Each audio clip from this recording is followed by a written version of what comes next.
Yes. for posterity. Yes. And then I'm going to write this in the chat too in case anybody's having audio problems, but could folks just type in real quick your name and your program in the chat so that I can take attendance and make sure to give you all credit for being here? Yes, please do that because you definitely want those credits. We're recording, as Alex said, and that means we will be posting this later so that anyone who's not able to be on the call with us today can come back and watch it again later for the information. And if you're one of our member programs, this does count for CEUs for you, which is fantastic. And I see that we've got a full house, it looks like. If you are looking for your chat feature, it is at the bottom of your screen. There's a little toolbar down there when you move your mouse, and you'll see chat at the bottom of the screen. And that is where we'd love for you to type in your name and your agency so that we can give you credit and know who was on the call. So thank you, everybody, for joining us this morning. I know everything's still very hectic for you guys out here with your program, so I appreciate your joining us. Also, just a few housekeeping things. Live captioning is available, and I think you go down to the bottom of your screen as well to get that. So that is what we're doing, and that's available to you. Also, if you could talk a little slower, especially if you're a fast talker like me, that will ensure that the captioners are able to capture everything that you're saying correctly. Lastly, this is being recorded and we have a number of people on the call. So this is not just victim services programs on the call. We have other community-based organizations on the call as well. I believe there may be some members from the other coalitions, ICAVA and Iowa CASA. If not, they could join in at any time, as well as the Attorney General's Crime Victim Assistance Division could also join. So keeping that in mind, I just ask that everyone be mindful of confidentiality and do not mention any confidential information about specific survivors on the call today. And with that said, welcome everybody, yay. There are a lot of you here. There's about 32 people on the call right now. So I am not going to do introductions this morning because that would take us probably about 30 to 45 minutes just to get through you all. But feel free, today's conversation is specifically about funerals and what funerals look like now during the COVID-19 pandemic. And many of you are working with survivors of homicide. So this is a topic that you all requested for us. And so we did a little research and we came up with an expert to talk to you because we don't have the information. So we figured we get it directly from the experts. I'm not sure, originally we were going to do this in two halves. We have a funeral director on the call right now. His name is Blair. I'm gonna introduce him in a moment. And we were going to have a death doula on with us as well, but I believe they are sick. Okay, so we will reschedule that part of the call at a different time. And that call will focus more on comfort measures, giving you information about what a death doula is and how you can access those services in Iowa. Alex, I know, can speak to a little bit of that today, but we will reschedule a full call with Elliot Nolte, who is the death doula. So without further ado, unless anyone has any questions or comments or anyone wants to just say anything because you're stressed out and you need, camaraderie and help right now and you can't hold it anymore, I'm going to introduce who I'm calling our guest today. His name is Blair Overton. Blair has been a licensed funeral director since 1992. Raised in, and I might mispronounce these names, Blair, so help me. Raised in Traer, Iowa. Graduated from North Tama High School. Continued education at the University of Iowa, graduated with a degree in economics in 1990, and received education in mortuary sciences at the New England Institute in Boston, Massachusetts. When he graduated in 1991, and this is impressive, he received the Frederick J. Walker Jr. Award for the highest academic average and the Founders Award for most promise of outstanding contribution to funeral service.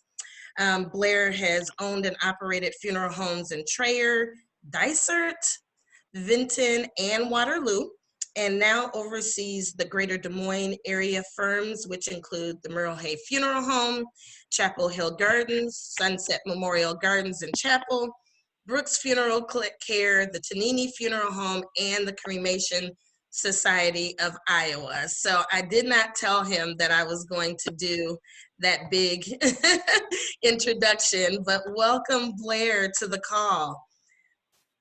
Thank you. Thanks for having me. Absolutely, absolutely. I can also tell you guys that Blair and I, and is it okay if I call you by your first name? Everybody else does. Okay, excellent. I can tell you guys that Blair and I actually met a little over 3 years ago, going on 3.5 years now, when my husband passed away unexpectedly, which most people on the call already know. And Merle Hay Funeral Home handled my husband's services beautifully. And also Blair is a member of my community where I live. And his wife actually has connections with my child's school. So I feel like I'm, inviting family onto the call right now. So I really do appreciate that you were able to join us. For everybody on the call, Blair's pretty easygoing. So if you have questions as we're talking, feel free to either type it in chat, because I do have my chat window up, or just go ahead and ask the question. We're going to make this more conversational than anything else, but I do have some prepared questions if I can find them, which I am trying to do right now. Okay, so Blair, all of our callers, or the majority of our callers, work with survivors of homicide. And in Iowa, the majority of homicides are domestic violence homicides. So we haven't seen any increase right now. However, the potential for increase in homicide is pretty high as people are locked in with their abusers. So there's been a lot of questions and wondering what services look like now compared to pre-COVID-19, since we can't gather in groups of more than 10. Can you tell us what services are looking like now and how it's different from before? Certainly. So the biggest one that we are impacted when we're talking about a service following during this COVID time is the social distancing and the only 10 people. Right. So from a visitation standpoint, so if a family wants to have an evening of visitation that's customary, that can still happen. What is the restrictions is we have to keep people no more than 10 in the building. So it comes to a ushering in people in a orderly fashion with the social distancing and not exceeding that number. Most funeral homes right now are not actually doing a public type of service with that because it's unmanageable. If you're going to have 100 or so people that work through visitation and it's public and it's in the newspaper, that is hard to manage. Most families are not publicizing and just doing word of mouth and trying to contact who is important, that who would want to be there to say goodbye, and not doing it in a public type manner. Not saying that you can't, it's just that seems to be what most funeral homes and families are landing on, is still having a time of saying goodbye, but doing it in a more private manner than a public manner. Okay. From the virus standpoint as well, some people think that you cannot have a viewing. You can if the body is embalmed. So we have done our funeral home. We've done that as well. It is doable. We can do the embalming and have the person present for the saying goodbye time or the visitation. That can happen. What cannot happen, what is forbidden, is we can't have anyone see a COVID patient who has not been embalmed. So normally when we have a final goodbye, or if we're going to have cremation and the family wants to see the person one more time before the cremation takes place without the embalming taking place, that we cannot do. So we can't offer a person an opportunity to say goodbye if it's a COVID death. If it's not a COVID death, we could still do that. So if someone wants to say goodbye and the person died of causes other than COVID, they can have a final viewing before the cremation or the burial takes place. Okay. That is really helpful information. Now, I don't know if you know the answer to this or not, but is the reason that we can't see a body before embalming if they're a COVID death because of risk of spread? Is there is there a risk of spread because of that, or is it just a precaution? Yes. No, there is a risk. So if someone dies of COVID and they're not embalmed, they are still a vector for the virus. So there is a risk there that the deceased person could infect the living if embalming doesn't take place. The other side of that is the survivors. So if it's a COVID death and the family is in quarantine because they were exposed, then they cannot come into the funeral home either. So we can have no contact with them and or have a visitation with them present if they're still within their quarantine window, if they were exposed to the person who passed away prior to death and are considered possibly infected. The other thing that gets us off the hook, though, which I haven't run into yet, is if someone can produce a negative test, then we can, interact with them, in a normal circumstance, not with a quarantine or something like that. Sure. That makes sense. Oh, wow. I hadn't even thought of that. I hadn't thought of possible infected survivors of the deceased not being able to come into the funeral home. And I imagine that's a good thing to do for the protection and safety of your staff. So I appreciate that information as well. That is excellent information. Any questions from anybody on the call before I move into this next question? I just want to give everybody a chance to kind of comment on what you just heard, if you need to. Okay. Then I'll do 2 follow-ups though. Okay. Before we switch, just so you guys have complete picture. Okay. Another thing that we are doing that has worked well that you may want to have in the back of your mind if you're counseling families. Okay. Social media and video has been helpful. So we have had services following with 10 people, but we open up the participation window to everyone through the use of either YouTube or Facebook Live or some type of streaming platform. If they want to go ahead and have a ceremony and incorporate people participating in that electronically, funeral homes are doing a really good job of that and making that available, which we've done as well. Okay. The last option, which is becoming possibly going to be in play more since we're halfway through April, if the restrictions are lifted at the end of the month, and that's an if, nobody knows that yet. Right. But we are in the window where if we did the embalming, we could have the ceremonies as normal after the quarantines or the social distancing restrictions have been lifted. Okay. We already have quite a few families who are, done the cremation or done the burial, and they're planning on having the celebration of life or the services in the summer when things are back to normal. Okay. That is being planned and being done as well. Okay.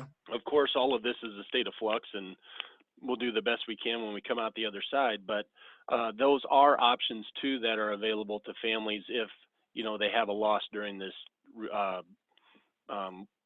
social distancing and lockdown time. Sure. So they can go ahead and do the embalming and the cremation or burial and then have a celebration of some sort or memorial service later. Correct.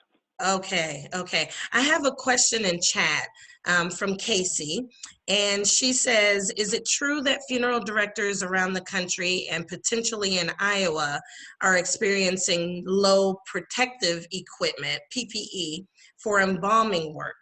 And if so, how can our members rally to get more of that equipment to funeral directors who need it? Yes. No, there is a national shortage of those types of equipment. I don't have first-hand knowledge other than Central Iowa. So the emergency management systems of Iowa, the Polk County ME, and others, we have mechanisms in place for funeral homes. If we run low on PPEs, we do have a resource. Okay. Also, funeral homes are doing a good job, all of us are, of being very smart with the equipment that we have and the protective equipment that we have in stock.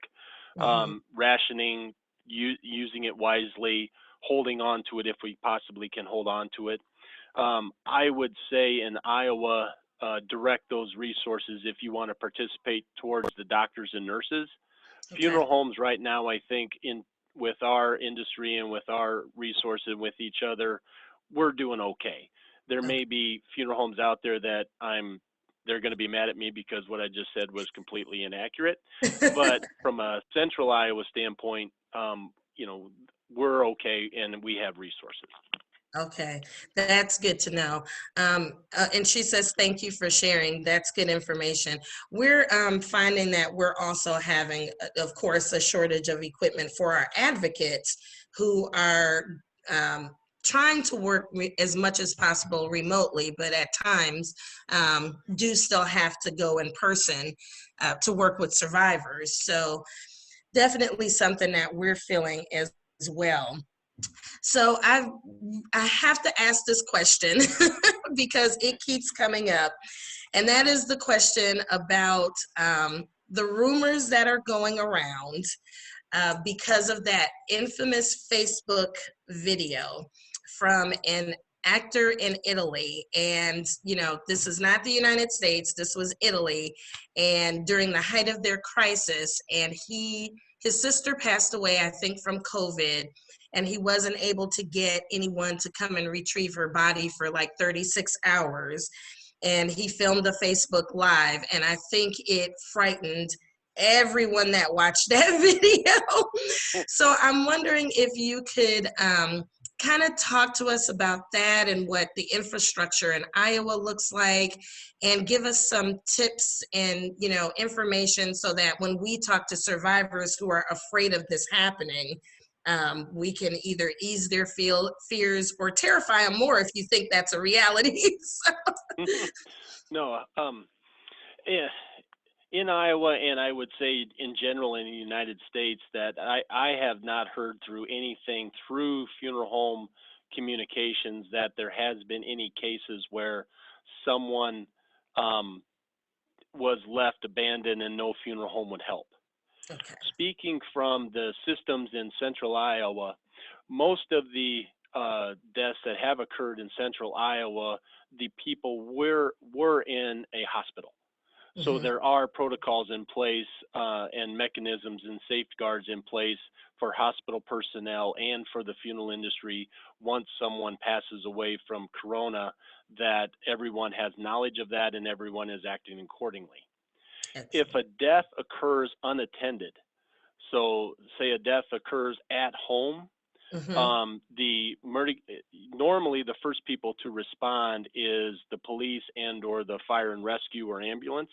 Right. They have had conversations in their industry, which we're aware of, where they are asking the right questions of survivors and people who found the body to try to gauge what their risks are before they go into the home to care for the individual that passed away without a knowledge of why they passed away. Okay. So up and down the chain of custody, if someone does pass away, everyone is aware, everyone knows what they're to do, and there should not be a case of where that would ever occur and everyone is being safe. So from a response to people passing away with Corona, we're doing a really good job. So from that standpoint, I'm not aware, and you can say with confidence to the people that ask that if someone is touched by coronavirus, the professionals in place to take care of the people who take care of the person who's passed away, they're prepared and they'll do a good job and it'll be okay. Okay, excellent. Thank you for clearing that up because I don't know about our advocates, but I know I keep getting that question over and over again. So Yep. I appreciate Yeah. Yeah, Penny has a question. Can the service only be done at a later date if the body has been cremated, or can the body be viewed? Okay, that's speaking to embalming. And yes, most funeral homes, a window of, a month or so, we would like to say that that'll be fine. With modern embalming technique, we can hold a person for an extended period of time and still have a public viewing at the end of that. The only caveat to that, and the only thing that from our standpoint is the actual embalming process and the condition of the person when we started the embalming. So we always do the best we can, but there are instances if someone's been passed away for a while or a trauma to the body, which makes the embalming process difficult or it didn't go as well as we would like, then the funeral director may have to tell the family that, we've done the best we can, but we really don't anticipate being able to wait that long, and they'll counsel the family accordingly.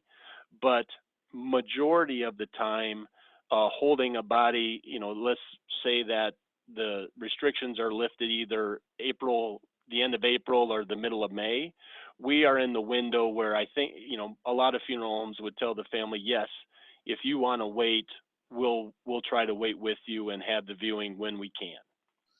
Oh, that's good to know too. How long can you wait? Is there like an expiration on that? No, it all has to do with how well the preservation went with the embalming process. Okay. If the embalming goes really well, we halt decomposition. We stop it. Then it becomes just a maintaining and using cream and things to try to keep the skin from dehydrating, because then dehydration becomes the hard part, is keeping the body from losing moisture very rapidly. So that's probably more information than you guys needed to know, but there it is. And so yes, if the embalming went well and then the window of a month or so is doable, but it's not an absolute. I don't want to give the impression, hey, this is an easy thing to do. Right. But most of the time, the funeral director will, be honest and upfront with the family on here's how things went, and yes, we think we can wait with you. Excellent. That actually was a lot of information, but I appreciated it because I didn't know that. So does anyone else have any questions after everything you've heard? Type that question in chat because Blair's looking at chat also, or just unmute yourself. You can unmute yourself, I think, by hitting the space bar. Is that right, Alex? If you hit and hold the space bar? I just tried it and it did not work for me. Oh. You should, if you put your mouse over your little profile, your little box with your name on it or your picture in it, there should be a little option that says mute or unmute. Okay. I had a question related to what you were just talking about. So I'm sure this varies by location and by funeral home. Is there any worry right now of, if there are a lot of families that do want to wait and preserve their loved one's body, until a later time? Is there any worry about like capacity to store all of those bodies appropriately or anything like that? Or do you feel like the infrastructure is pretty much there for that? No, I would say it's pretty much there for that. Our friends in Cedar Rapids who have really had most of the cases of the coronavirus so far, they are not overwhelmed. Central Iowa is not overwhelmed. They're telling us that from a death rate from this, we are supposed to peak at the end of the month. Originally, the Washington model, and they were telling us, we could have 1,400 or so corona-related deaths by the end of the month. That has been scaled back dramatically. Right now, Iowa our entire state, we are sitting in the low 40s as of this morning, I believe. So we would have to, have an extreme increase in the death rate in the last 2 weeks of April. And if you look at the data from hospitalizations and things like that, we're not seeing that trend escalate to a degree where we would think that would happen. So as of right now, knock on wood, I think Iowa will not have the dramatic amount of deaths that we were worried we were going to have, which is wonderful news. So I think right now there wouldn't be any risk to capacity, and if a funeral home shouldn't have to tell a family, hey, we're too busy to do what you want to do, I think we can accommodate the wishes of all families, hopefully, because we, like my dad always used to say, you only get one chance to say goodbye. So, funeral homes are going to do whatever they can to try to accommodate as many families as they can doing what they want to do. Okay. Oh, thank you. Go ahead, Alex. Oh, I was just saying thank you. Okay. Yeah, that is really good information too, because I know, it's so unpredictable. We're looking at other places, but that's not Iowa. And, everyone's wondering what's going to surge. Are we going to have a surge in deaths? We're wondering, are we going to have a surge in homicides? So far, we've not seen that, which is fantastic news as well. So any other questions that anyone else has, go ahead and type it in chat, or you can unmute and just ask directly. So I'll pause for a few moments to give people a chance to do that.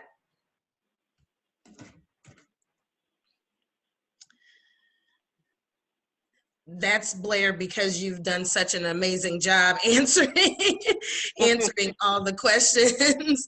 I know the biggest, thing you definitely answered with the social distancing, because sometimes our advocates respond to upwards of 30 people on one homicide, and it's got to look a little different now. So I really appreciate that funeral homes are assisting with the Facebook Living and other forms of social media. I mean, this is definitely a good time to use it for some of the people, community members who are affected by a homicide and also wish to say goodbye. They're not necessarily immediate family members, but they were affected. So that's really, really helpful information.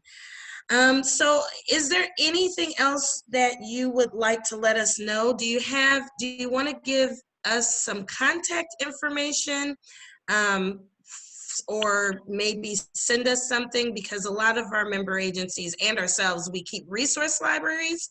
And so I'm wondering if you want to give us, some contact information and the best ways that we can help survivors know how to get in contact if they're suddenly faced with a homicide and they're, have no idea what to do. And there's actually another question in chat too. So Yeah. I'll just, yep. Clients can read to help with grieving at this time. Yes. Dr. Alan Wolfelt is where I would send people. Center for Loss. He works a lot with the funeral industry, and he is very good about, he's an author. He does write a lot of things, everything's from pamphlets to more in-depth help for people who have suffered a loss. That kind of is his area of expertise.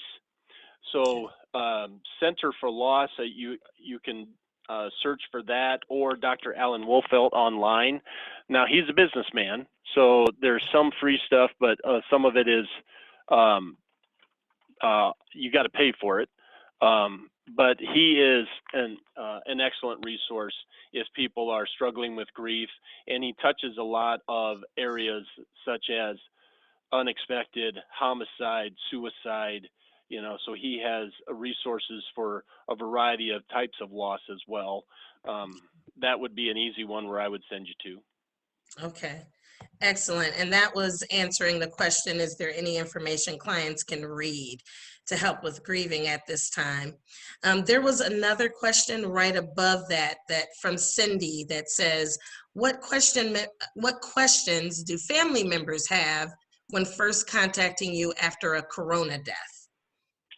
The same questions that you guys have been putting. What are our options? What can we do? Can you help us?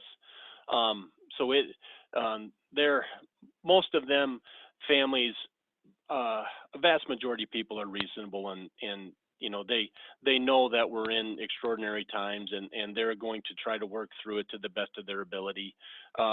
No information or bad information is what they're struggling with, since a lot of what you see on the news has to do with the virus itself, but after someone passes away, what does that look like? So right. Their information and their questions are exactly like what you guys had, and each funeral director tries to work through with them what their options are to try to meet their needs. The question also with the physical contact, you're so right. I mean, it's amazing how much information and how much of social interaction has to do with personal touching.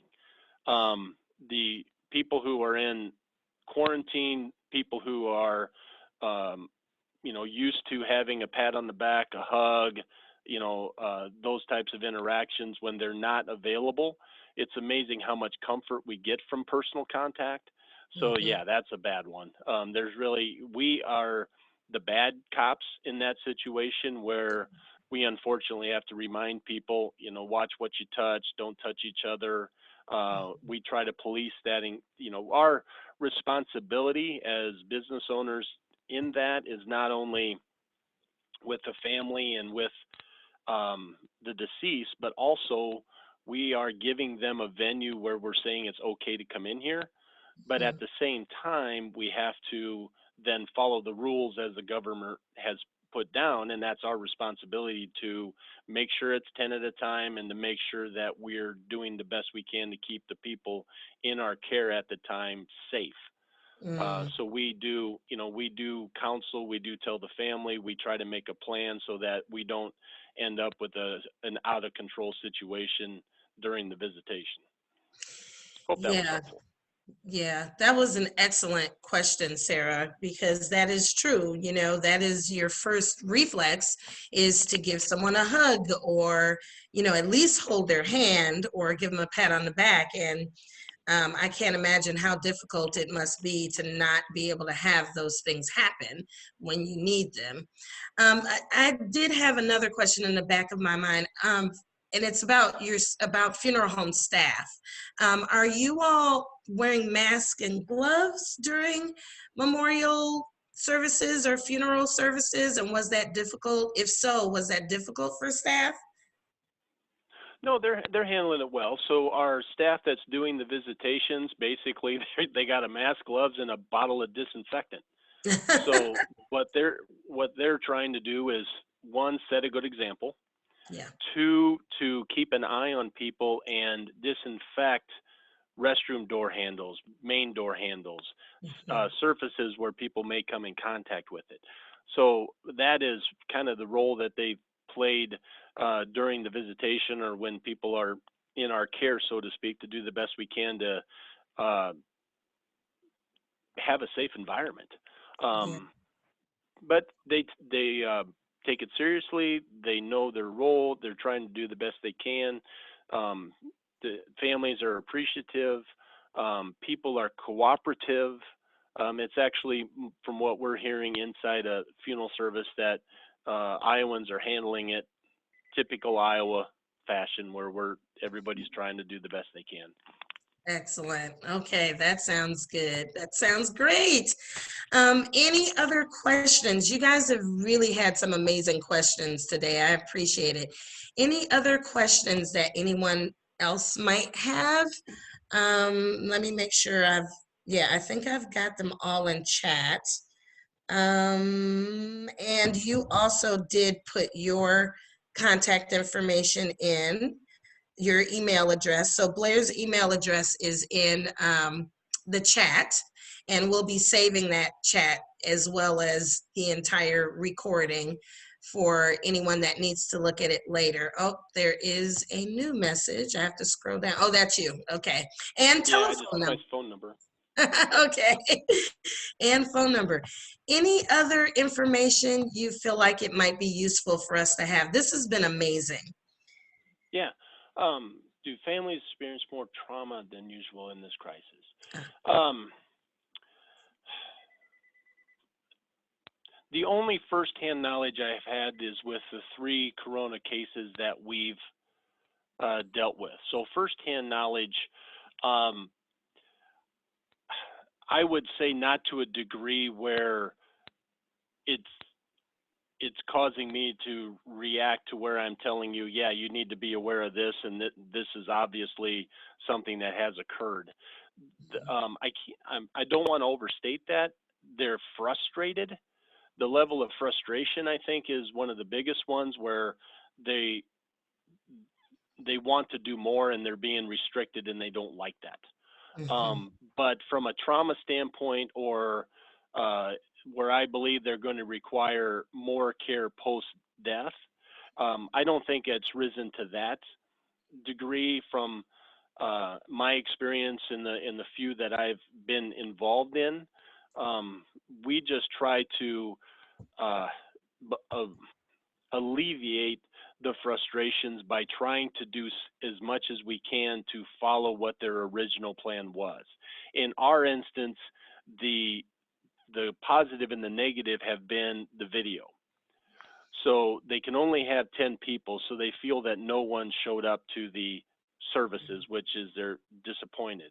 But at the same time, once we posted the video online onto YouTube, they had a whole nother area of support where people reached out to them and said, hey, we watched the video, it was a beautiful service, how nice that was. And that alleviated some of that disappointment that they felt in the beginning. So people are good and people try to help and people reach out. It just ended up being a different avenue than it was prior to the coronavirus. So I hope that answers your question, Sarah, or just some frontline observations. The one thing that we have been trying to tell people is do something. You know, to just say, darn it, we can't do anything, so we're not going to do anything. That will lead to more disappointment and grief and harder things to overcome in the backside. We're trying to tell them, hey, let's do something. Let's have a service. Let's honor the life, and that works well. That's excellent information. I do know at least one person who did exactly what you said. They decided to do nothing, and yeah, they're definitely suffering more grief, I think, because of that. Monique has a question. She says, a funeral home told me that they will let 10 people into the service, sanitize, and let 10 more people in. Is this standard? From what I'm understanding, yes, that's kind of what we're doing as well. Is, you know, the governor says 10 at a time, so we're doing 10 at a time, and yep, and then going around and trying to be as ready as we can for the next group of 10. Okay. Yeah, so I would agree with that. What that funeral home is doing is similar to what we are doing.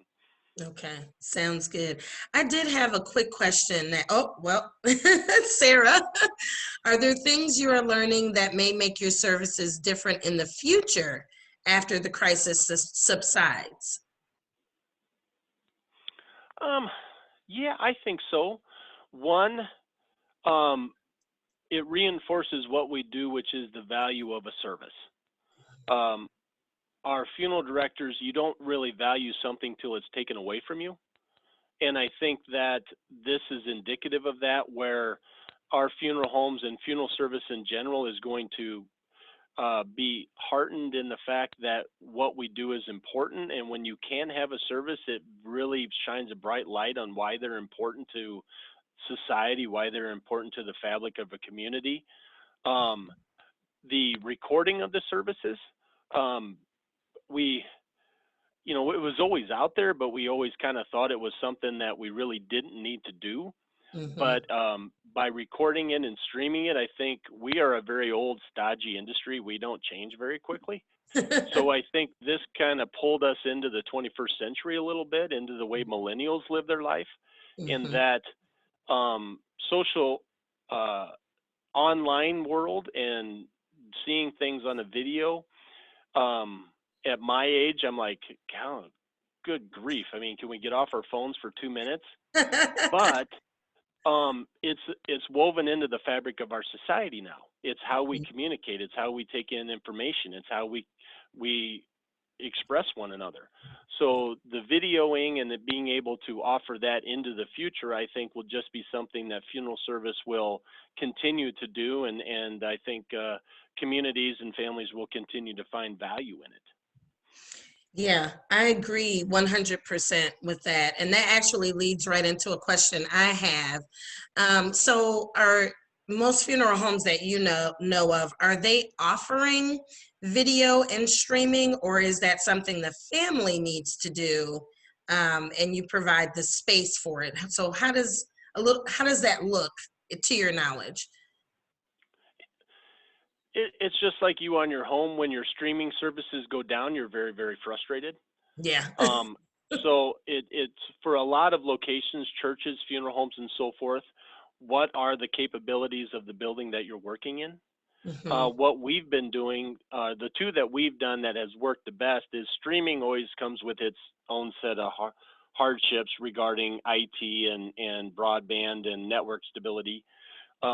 The recording and putting onto YouTube for us has been a better option. Hmm. It's not immediate, but the finished product on YouTube is much better than the product you would get with the streaming.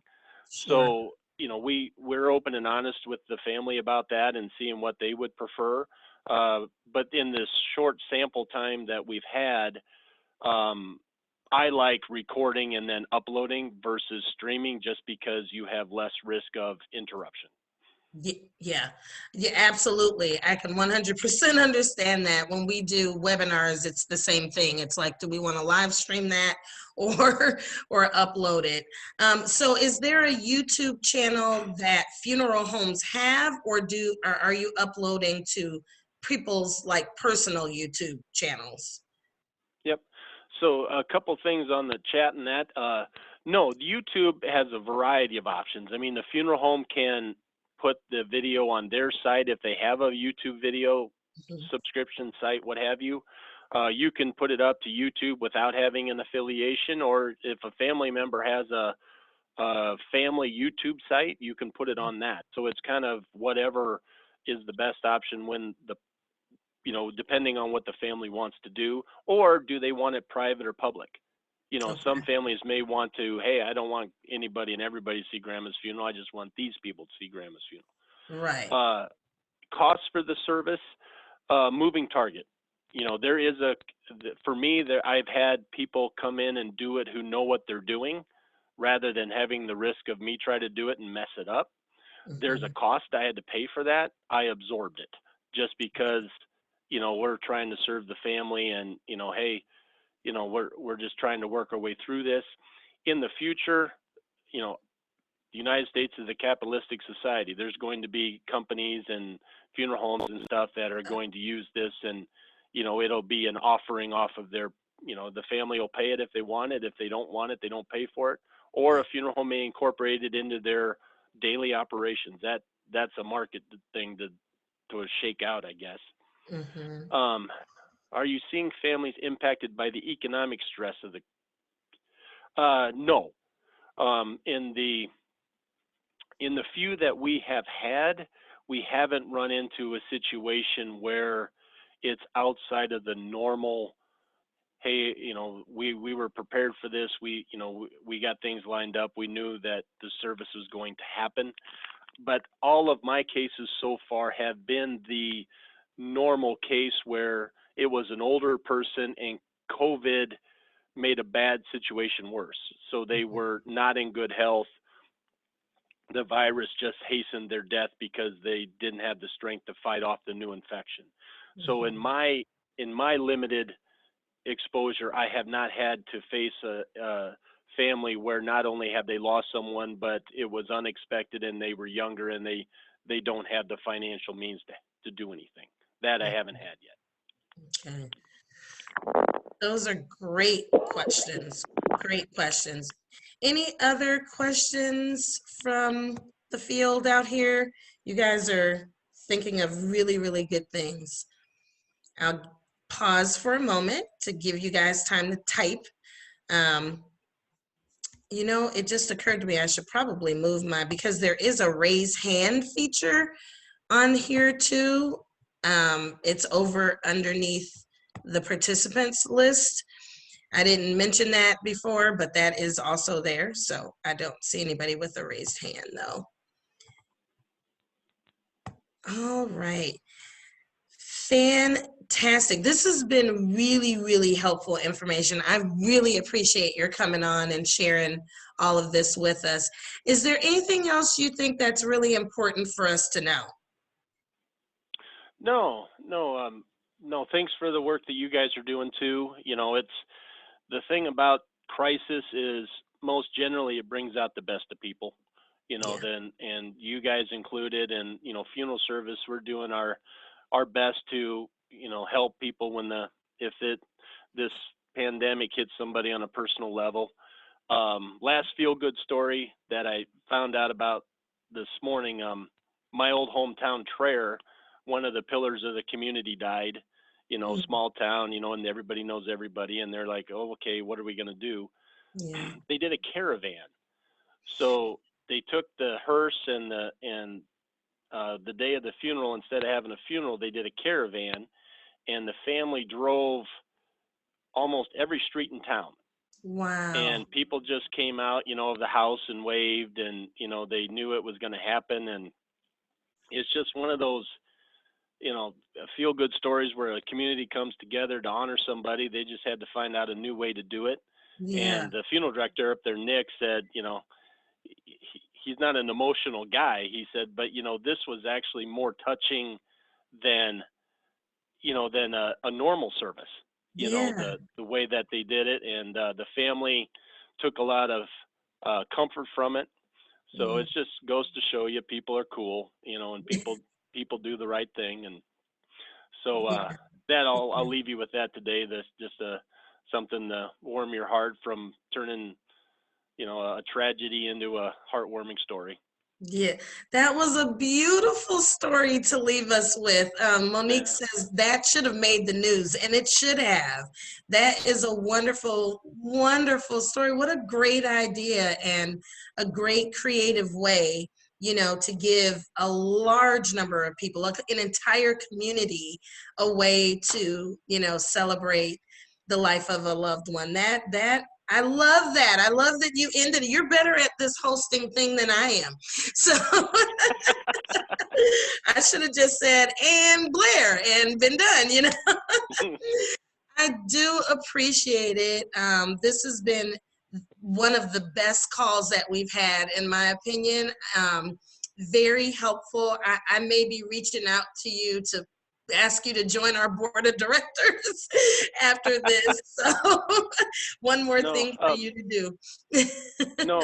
Thanks for having me. And please, if feel free to reach out if there's ever an instance where you think I might be of help or be of service in answering a question, my email and phones is available to you guys whenever you need it. And stay safe and enjoy the rest of the day. Thank you. Thank you so much. You enjoy as well, and tell all of your staff hello, and everyone have a fantastic day. Thank you. So just to wrap up the call in general, if anyone has any other information that you want to share, or do you guys want to do a check-in? Otherwise, we are finishing a good 40 minutes early. Alex, did you have anything?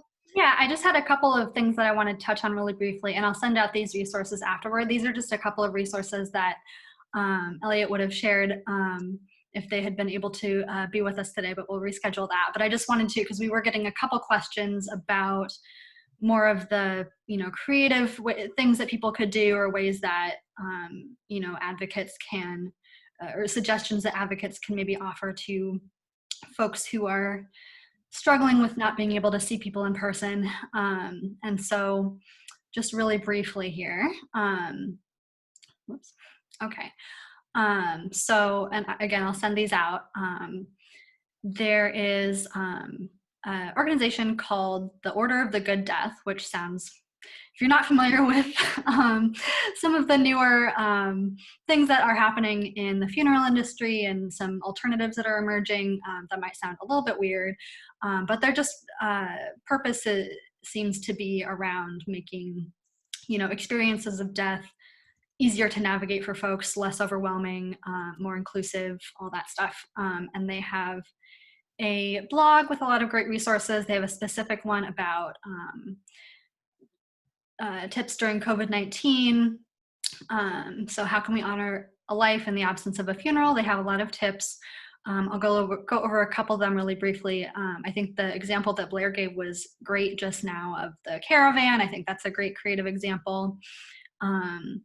And some of these things are things that some folks do anyway. For example, having, memorializing someone's Facebook page and having people post on their page, or, on the obituary page, people can post condolences or memories. And so having, an online way for people to share their memories, to share songs, to have a meal, share a meal remotely, cook foods that remind you of that person, or that are, culturally significant to that family. Having a playlist that folks can contribute songs to and share memories around that, of why that song reminds you of that person, or a memory you have with that person around that song. Sending care packages to the family, can be done without having any direct contact. Having some sort of, fun activity if you're, more interested in kind of the celebration of life, or the fun aspect of, if that's what that person would have wanted, having, a virtual game night, or watch a movie together, watch that person's favorite movie together remotely, right? There's like, what's it called? Netflix party or something. There are different websites that allow you to watch things together remotely. Having a virtual scrapbook, or a way that people can post photos, or, things like that. Finding ways to adapt any cultural or religious rituals that might normally be in person, but finding ways to adapt them and do them virtually or remotely. Making sure that, and just, an overall reminder to make sure that our wishes are known to those around us, and that they are in writing, so that, the people around us, if something should happen, will know what to do, won't be overwhelmed by trying to figure out what we would have wanted, not having any direction. And then just thinking about, what is the purpose, or what do you need out of this activity, right? Do you need something that will be grounding? Do you need something that will be fun and celebrate the person's life? Incorporating, natural elements, if that's something that is grounding to you.